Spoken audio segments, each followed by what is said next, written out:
Monsieur Bayo, les élections sont passées en Gambie et de façon démocratique. Après 22 ans, Yaya Jammeh a été déchu du pouvoir. Après avoir reconnu sa défaite, 10 jours plus tard presque, il dénonce le scrutin. Et aujourd'hui, il met pratiquement le pays dans une situation d'instabilité. Qu'est-ce que cela vous inspire? Tout d'abord, c'est une grande surprise, je pense, pour le monde entier et surtout pour les Africains, de voir un homme comme Yaya Jammeh reconnaître dans un premier temps sa défaite et puis se raviser, et de faire volte-face et au final, par la peur, essaie de confisquer le pouvoir et surtout la volonté du peuple. C'est une usurpation de pouvoir, je crois qu'on peut l'appeler comme ça. Mais ce qui est important là, c'est la détermination de la coalition qui a amené le président élu Adama Barrow au pouvoir, la détermination de rester sur leur position, c'est-à-dire celle de la victoire, qui a permis aussi à la Gambie de connaître un nouveau élan démocratique et surtout, très important, à permettre aussi à des générations d'espérer et de voir enfin une Gambie libre et démocrate. Mais là, je crois que ce qui est important ici, c'est de consolider la démocratie que nous sommes en train de vivre, le vent de liberté. Et le problème Yaya Jammeh n'est pas d'actualité parce qu'il va falloir très rapidement qu'on puisse mettre en place les prémices d'une commission nationale de réconciliation dans un premier temps. Et puis souvent on a l'habitude d'associer ce mot réconciliation avec la vérité. Mais je pense que la vérité a été trop utilisée par cette coalition et je pense aussi, à mon avis, mon humble avis, c'est ce qui a valu aussi à Yaya Jammeh de faire volte-face. Le pouvoir n'avait pas été encore transmis, que la coalition et le président élu Adama Barrow ont fait des erreurs de communication et ça fait peur à Yaya Jammeh. Je crois qu'il y a quelques observateurs internationaux qui l'ont souligné, mais mis à part ce petit couac, je pense que c'est une victoire du peuple gambien, mais aussi du peuple sénégambien, parce que le Sénégal a beaucoup contribué à cette victoire depuis 22 ans, depuis plus de 2 décennies. Les Sénégalais, les ONG, la société civile, quelques politiques ont eu le courage de dénoncer ce qui se passait en Gambie. Donc c'est une victoire non simplement de la Gambie, mais je le répète, aussi du Sénégal. Oui, une victoire de la Gambie et du Sénégal. Aujourd'hui, c'est une nouvelle ère qui se passe en Gambie. Et comment vous pensez que la transition du pouvoir va se faire si Yaya Jammeh effectivement refuse de quitter? Dernière nouvelle, il paraît que Yaya Jammeh cherche à partager le pouvoir. Partager le pouvoir sur une usurpation du pouvoir, ce n'est pas possible. On sait très bien qu'il a perdu ses élections. Je salue au passage le président de la commission électorale indépendante, Aliou Maman Ndiaye, qui a eu un courage inouï en osant annoncer les résultats réels. Je pense que nous opposants, nous avions critiqué son prédécesseur, la personne de Moustapha Karayol, qui a fait, je crois, 2 élections présidentielles avec Yaya Jammeh, celle de 2006 et de 2011, où à chaque fois on savait que l'élection, je ne peux pas parler de fraude, mais que les élections n'étaient pas complètement équitables, il a quand même annoncé une victoire éclatante à chaque fois de Yaya Jammeh. Cette fois-ci, moi le premier, nous avions peur que l'histoire se répète, mais nous avions été surpris et je crois qu'on doit tirer un grand chapeau à Aliou Maman Ndiaye, qui aujourd'hui, je demande à la communauté internationale de placer cet homme sous protection, autant que le président élu Adama Barrow doit être protégé. Je crois que M. Ndiaye aussi a droit à une protection de très haute importance. C'est très important pour lui. Oui, aujourd'hui, Yaya Jammeh refuse de quitter le pouvoir. À votre avis, entre l'option militaire, déjà par une force d'interposition de la CEDEAO, et l'option diplomatique, laquelle estimez-vous que c'est ça qui peut amener au moins la paix en Gambie? Déjà, dans un premier temps, je pense que nos institutions sous-régionales ont ont eu un temps de retard. Quand on va à une élection avec un homme aussi autoritaire et tyrannique que Yahya Jammeh, la force d'interposition de la CEDEAO aurait dû être déjà en place ou être prêt à débarquer en Gambie. Dès les premières heures de l'annonce de la victoire d'Adama Barrow, la CEDEAO aurait dû aller en Gambie. Mais malheureusement, l'annonce surprise et surtout l'acceptation de sa défaite en a surpris plus d'un. Et je crois que l'euphorie l'a emporté sur les réalités de l'homme qu'il est. Et nous avions tous pensé qu'en réalité, il accepterait cette victoire. Mais les observateurs les mieux avisés, et là je pense au colonel Malick Cissé du Sénégal, il avait vu juste. Ça a été, je pense, un des premiers, si ce n'est le premier, à tirer la sonnette d'alarme en disant faites attention, si d'ici une semaine il n'y a pas de coup d'État, ce serait quand même une belle surprise pour la gouvernance mondiale. Et l'histoire lui a donné raison. Jammeh essaye de faire un coup d'État constitutionnel, si on veut, je dirais même plus institutionnel, puisqu'il a cherché à faire un recours auprès de la Cour suprême gambienne. Cette Cour suprême, depuis presque 1 an et demi, elle n'existe plus dans sa forme parce que les juges qui composent cette Cour suprême n'exercent simplement pas. Donc je crois qu'un des membres de la coalition en la personne de Mai Fati, qui lui-même est juriste, l'a stipulé. Cette Cour n'existe pas et surtout Yahya Jammeh en tant que chef d'État gambien, puisque c'est le président sortant et la Constitution, je crois, lui donne jusqu'au 18 janvier, n'a pas le droit, n'a pas de légitimité de faire annuler une élection quand il y a des irrégularités, parce que c'est ce qui stipule. C'était effectivement à une autre institution de l'affaire, mais certainement pas lui. Ce pouvoir reviendrait-il à la commission électorale indépendante? Non, vous savez, la Gambie, toutes les institutions sont sous le bureau du président. Et même celles qui ne le sont pas par la Constitution le sont, parce que c'est l'essence même des dictatures. Par la seule volonté du président? Voilà, exactement. D'accord. Aujourd'hui, M. Barrow est élu. Déjà, êtes-vous rentré en contact avec les nouvelles autorités démocratiquement élues? Ces nouvelles autorités, ce sont mes collègues d'antan. Nous avions tous fait front contre Yahya Jammeh. Nous avons tous été opposants à Yahya Jammeh. Aujourd'hui, pour être franc avec vous, je ne croyais pas une seconde, même coalition de 8 partis politiques, je ne croyais pas une seconde que les urnes auraient pu mettre fin au régime de Yahya Jammeh. Ça a été fait. Bravo, chapeau. Je suis prêt à travailler avec le nouveau président Adama Barrow, que je connais assez bien, puisque je peux dire maintenant, il y a à peu près 6-7 ans que je fréquentais l'homme. À chaque fois, j'ai pu rentrer en contact avec les responsables de son parti, le parti d'Ousseynou Dabo, qui est le chef de file de l'opposition. C'est un homme qui est humble. Le président Barrow, c'est un homme qui est humble, c'est un homme qui est courtois, et c'est un homme surtout qui est altruiste. Et je crois qu'après un Yahya Jammeh, on a besoin d'un homme d'État qui est capable de faire passer d'abord son peuple avant sa personne. Et de réconcilier tout le peuple gambien.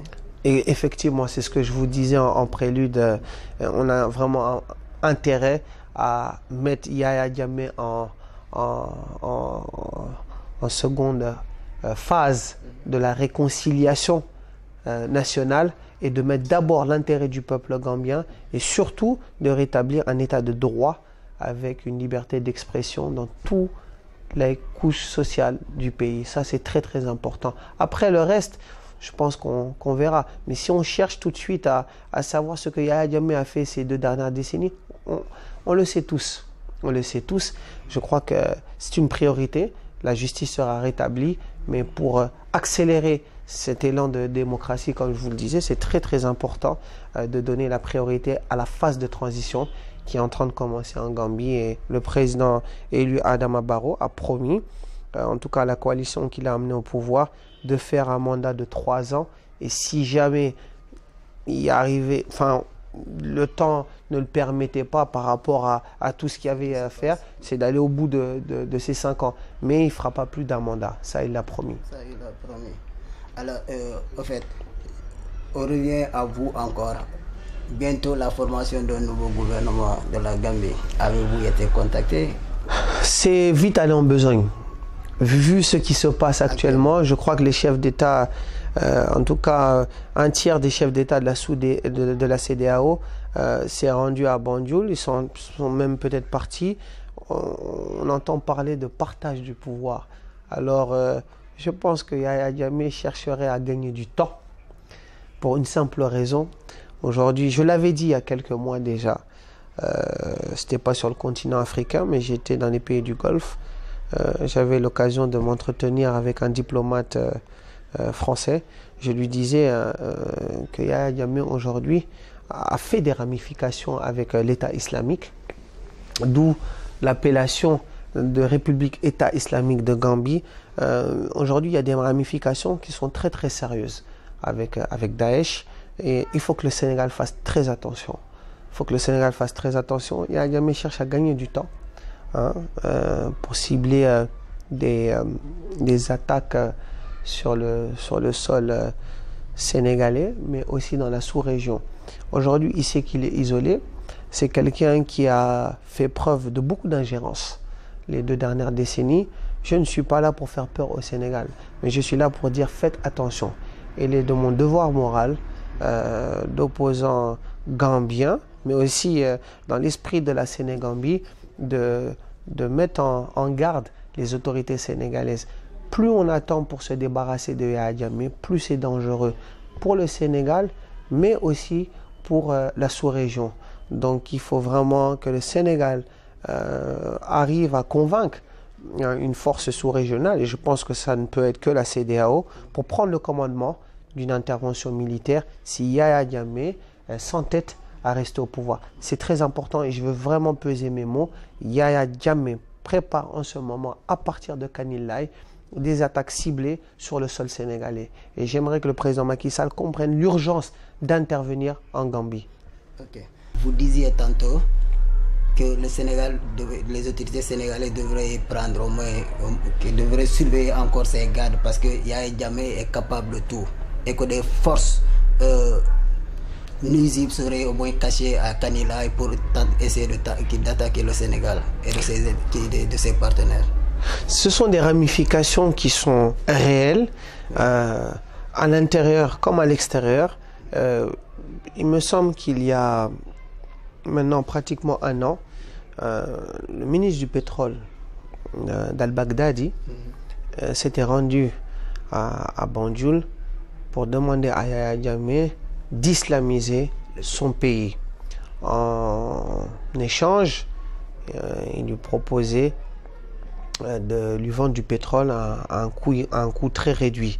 C'était le deal au départ, puis après on a essayé de modifier un petit peu, de réformer, on va dire, la société féminine gambienne. Mais au-delà de tous ces accords entre Daesh et Yahya Jammeh, Jammeh, tout le monde le sait, a une dent contre le Sénégal. On ne sait pas trop pourquoi, mais a une dent contre le Sénégal. Et juste avant la fermeture des frontières, il y a quelques éléments de Daesh qui sont arrivés à Kanilaï pour renforcer dans un premier temps la sécurité invisible de Yahya Jammeh, du président Yahya Jammeh, mais aussi pour préparer des opérations d'envergure sur le sol sénégalais. Je ne sais pas si vous vous rappelez, il y a un moment donné, plusieurs services secrets, je nommerai pas de nom ici, occidentaux, avaient alerté le Sénégal. Mais je peux vous assurer que tout cela émanait, en tout cas la base arrière de Daesh dans la sous-région, une des bases arrières se trouve en Gambie et précisément à Kanilaï. Aujourd'hui, il y a une crise majeure.